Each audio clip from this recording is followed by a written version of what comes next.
You know the vibes, of course, the QuickSilva show. I'm here and I got a special guest. One of my OGs actually made the phone call. Shout out to my girl Thea. And she said, Quick, I don't make the call unless it's something serious. This is my guy. Take care of him. Right. I said, who? She said, TK Kirkland. I said, TK? Like, I know that. Yeah, absolutely. Right. And she put us on the phone together. We linked up. I know we went back and forth for a minute, but welcome to the QuickSilva show. Thank you, sir. my man.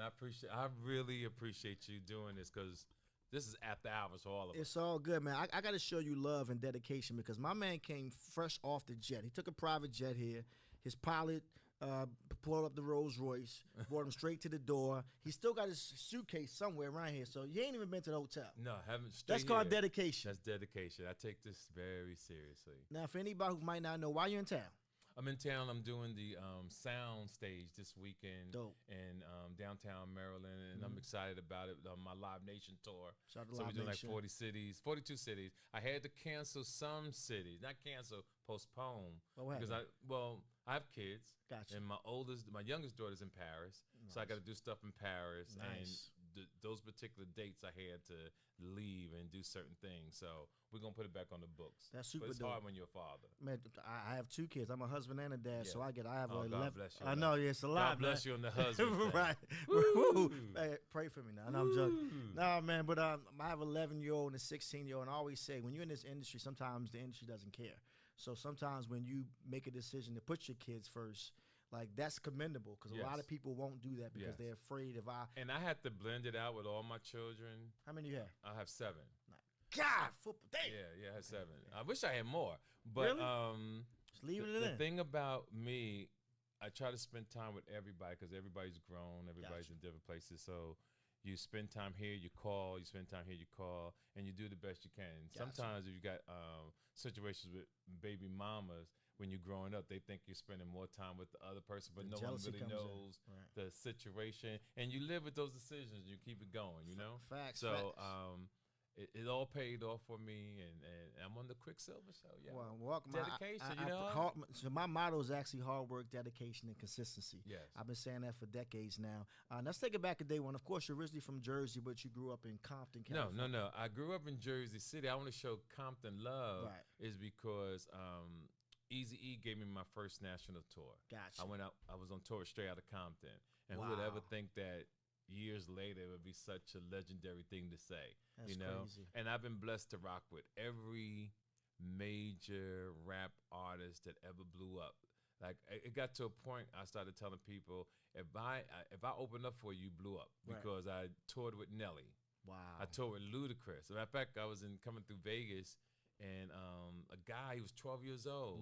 He named himself, I'm T to the MFK, and he named himself you can curse, M to the something K. He was 12 years old. He was he's 20-something, 30-something years old now. Right. He was at that Ludacris concert in Vegas. And shout out to Luda because what happened in the early 2000s, I couldn't find the promoter. Okay. And Luda had just pulled up.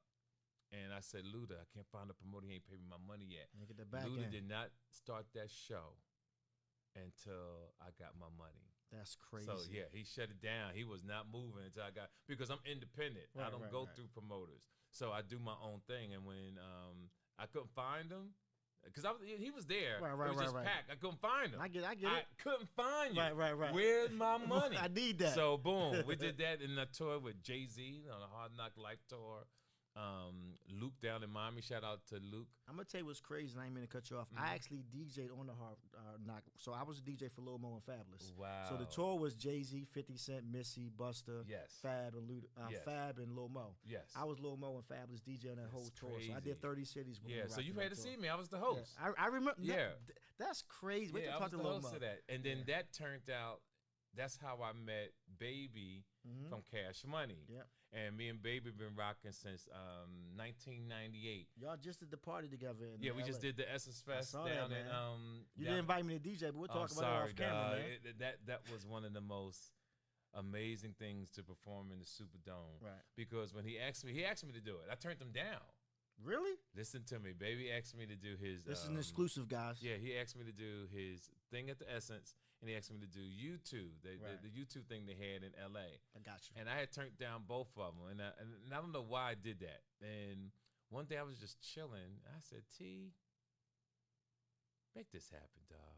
So I called. He said, "Yo, he called me nephew. Even though I'm older." He said, "Nephew is on." So when you two was trying to just have me just do 5 minutes on the thing, baby gave them a call, asked them to make sure that Mr. Kirkland was taken care of. So Mr. I wound Kirkland, up being, ladies and gentlemen. I wound up being the host of the whole thing. Then Dope. we did the Essence Fest. So now we're working on something real big.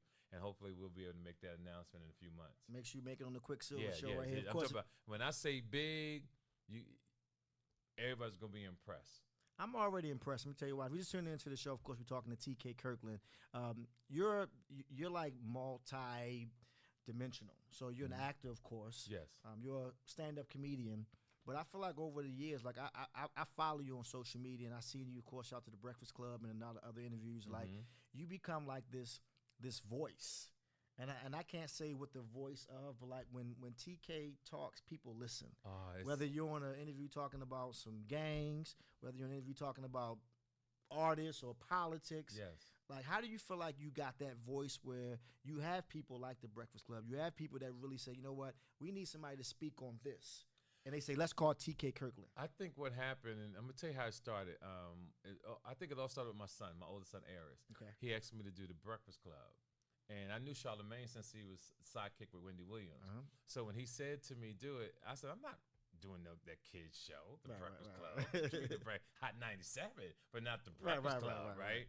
So again, I had said no, and I said, "Let me do it." I wound up doing that show. And this is before I understood views. Right? I'm old head now. Right. Views. What's that? Views. Impressions. I think in a couple of days, two things happened. My views was high on the Breakfast Club, but then Vlad was watching the show. Shout out to Vlad. And before my elevator touched the ground, his assistant was on the phone with me. And say, "Hey, TK, I'm Vlad." I didn't even know who Vlad was. He said, "Hey, this guy, Vlad wants you to do an interview with him, blah, blah, blah." And it wasn't too far from the Breakfast Club. So I went there and did the interviews and was just being myself. Of course. And a young man approached me in the airport, and he said that you could tell that my conversation when I talk is just so sincere. It's not no fakeness. You not can tell scripted. that It's I'm not a line you rehearsed on the way here. That I'm honest about what I'm talking about. And the world picked up on it. And then I push masculinity as a man. Absolutely. And so the women have drawn to that because I've been pushing about being strong, about moving a certain way, about men not whining and having your life together before you even approach a female. Right. So some people get it. Some people find things to be mad about. But life is like this, right? There's nothing I'm going to say every day or post every day that everybody's going to agree with. Yeah. Some days you're going to agree with some things I say. Some days you're going to be upset. Culture's mad at you. Right, you're going to be mad. But that's what life's about. Facts. My job is to say, okay, you've been thinking about it this way, but how about this for a minute? And that's what I do. I try to get people to see something a different way just for a second, Now, of course, you are in the D.C. DMV area right now, where this is the home of politics. Yes. This is the nation's capital. Yes. So you know where I'm going with this. Right now, the climate of the world, everybody's talking about one thing and one thing only. Yes. The presidential election. Yes. Trump versus Kamala Harris. Yes. Felon versus the prosecutor. Right. Your thoughts before I ask you questions. I think it's a good thing because Biden was looking crazy, horrible up there, right? We still going to vote for him. Absolutely. But when someone, and I hate to say it, he looked casket ready. Yes, and I hate to say it, but that's what he looked like, right? He couldn't finish the sentence. Kamala came in, and you hear all the negativity, right? You hear negativity, but what I want black men to understand, and black women, when you came up in the 60s and 70s, and I'm much older than you guys, there was a unity.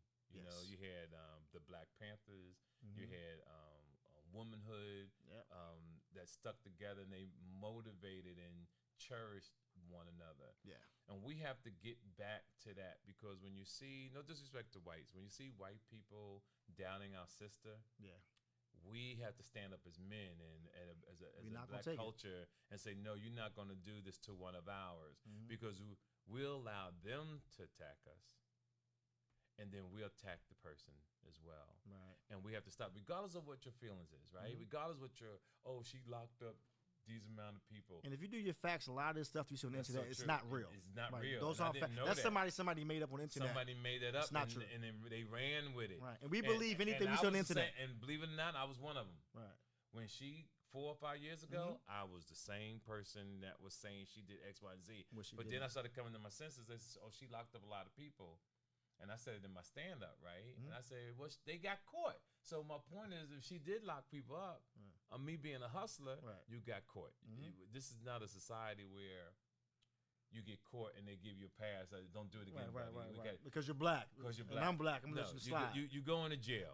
And no matter what. We want society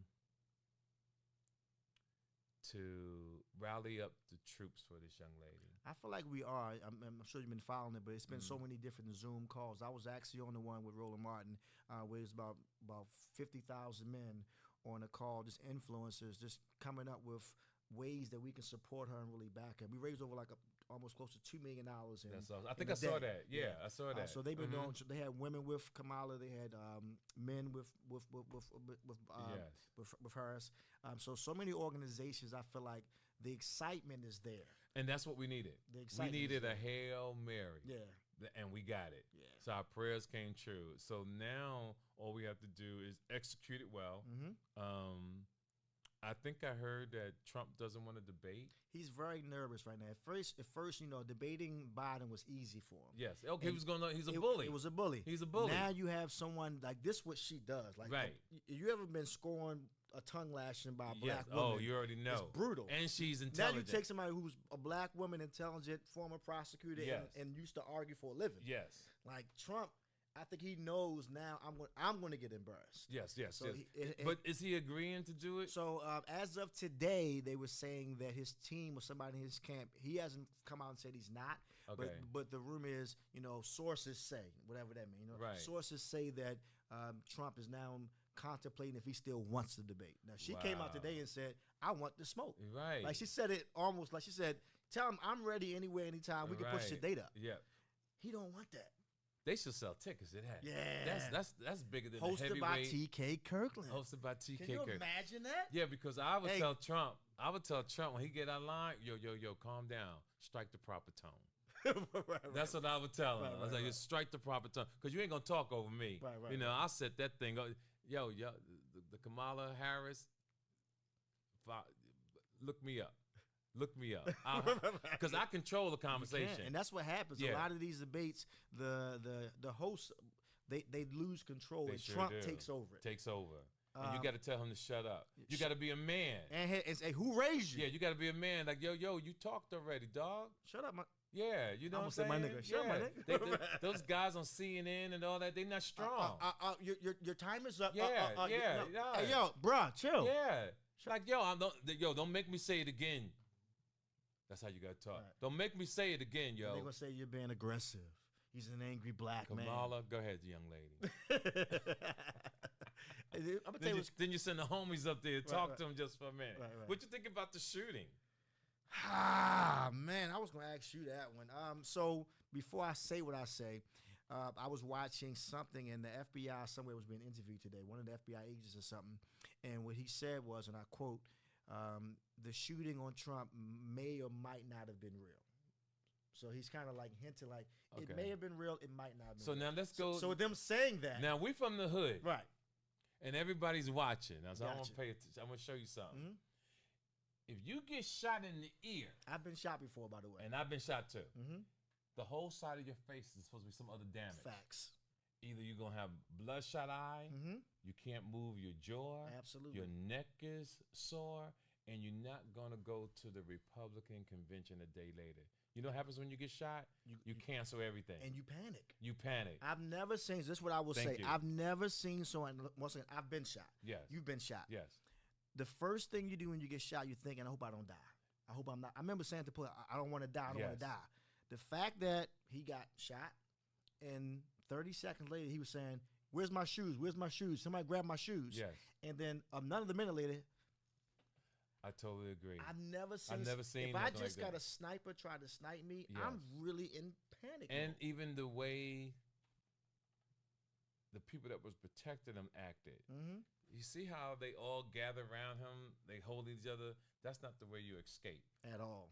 The people in the back didn't even like. They didn't move. Let me explain to you the difference. If that was all black people and it was a real shooting, and you saw one person run, we the all whole stadium would have been gone. Empty. Everybody stayed and did nothing. And when you get shot and everybody's paying attention, you're not going to turn around and put your hand up. Or ask where my shoes at. And he's white. Right. There was supposed to be some blowback, some redness. Or if they went for the ear, what happened to the side of the head? There was no damage to the head. Supposedly it grazed just the top. Yeah, but when he got shot, it was this way. Mm-hmm. Am I making sense? You make all the sense nothing to me. Happened but to the the conspiracy rest of his theorists are head. going to argue this in the comments. Yeah, right? that nothing else happened. And we live in a world that you can really manipulate the world. So my question, yes or no, do you think the shooting was real? No, I don't think it was real. I would have to agree with you. Yeah, I don't think it was real. And to the people that, and it's a very 2% chance it could be real, but we've seen people get shot. Right. Even when your ear get blown off, you ain't trying to talk to nobody. You keep everybody away. Right. I ain't talking to nobody. At least a week. Right. At least a week. I gotta get my thoughts together. I gotta recoup, not just physically, mentally. Yeah. You're not putting your fists up. You ain't doing multiple times. Multiple times. Make sure you get the camera. Now, you ain't doing that. And what I will say, that was a hard picture though. That picture is hard. It looked like an album cover. It looked like the picture. It looked like the picture when they was in the army and it's the statue all around the world where they got the flag. Yes, and the guys exactly. Is pulling up the flag. Yep. That picture might go down in history as one of the most dope album covers that never happened. It'll be a great album cover. Right.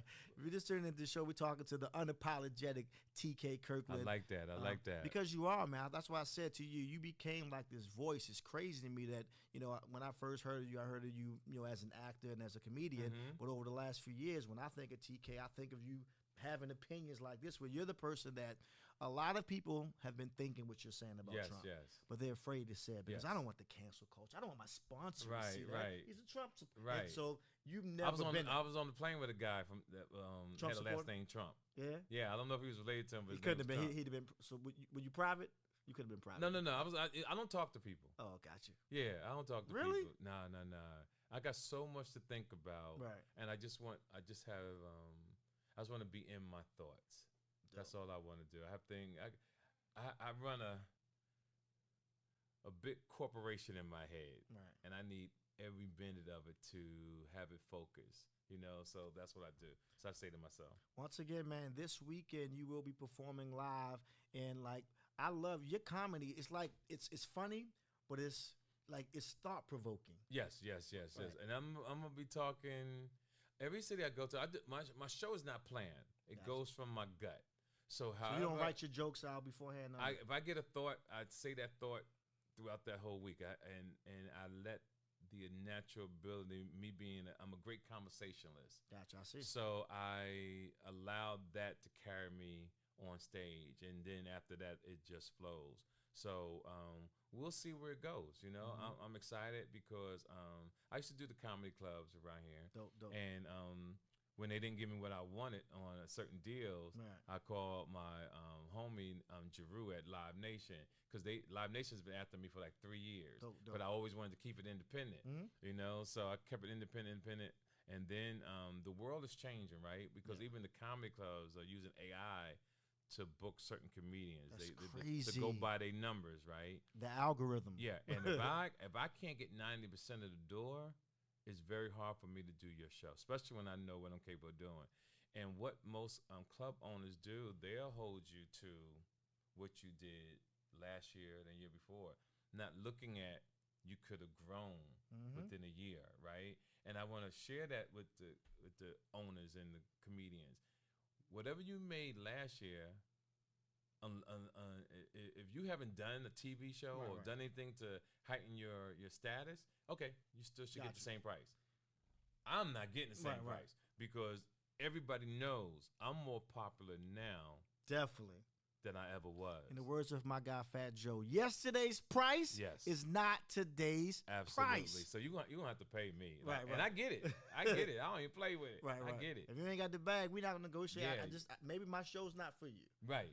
Yep. That's I commend you for that. Now, once again, the show is happening when and where? It's gonna be at the Soundstage this Saturday at 7:30. To if you're in the area, and I said it earlier, and I'm gonna give another 10 tickets to women.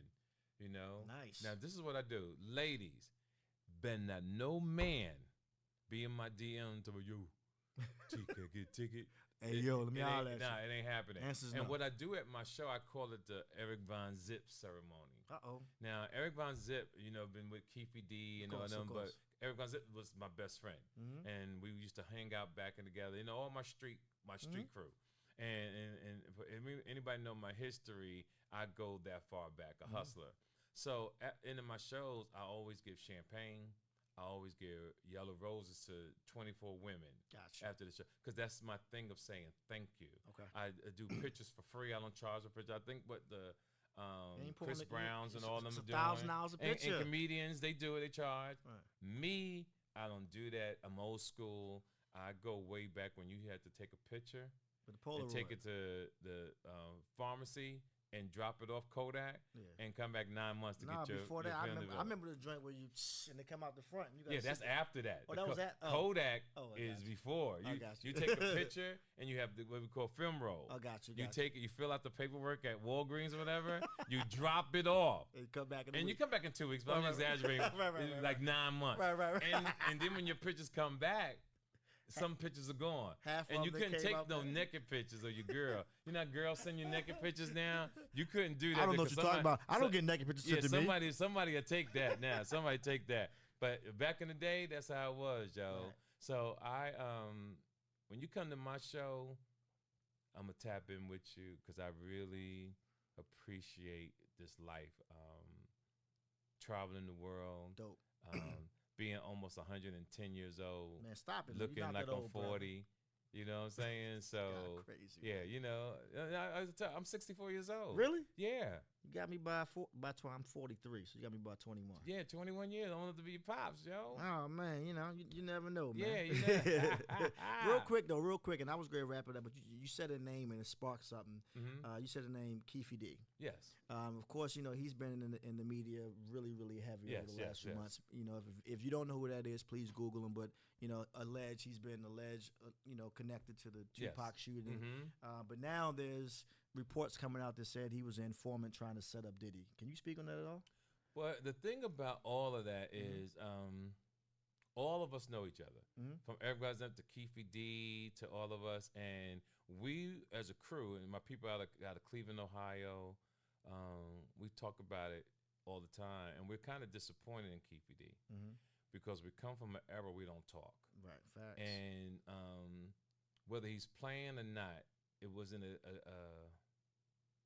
a topic to play with. Yes. Because the motto of my crew is we stay low-key, flex occasion. The only reason why I'm doing social media is because I have to do it for my business. I get it. Right? If I wasn't in this business, I would have nothing to do with Instagram Live and all that. Right. So me and my crew, we still talk to this day. We talk about Keefe D and we're disappointed. And, some guys say it's good what happened to him because he was going for that fame. And that's why I went on Vlad and I explained to Vlad that when some guys come up here, please explain to them that what comes out of their mouth can get them locked up. Yeah, and I asked Vlad to do that for me because the young kids, something about these lights, the camera. Yeah.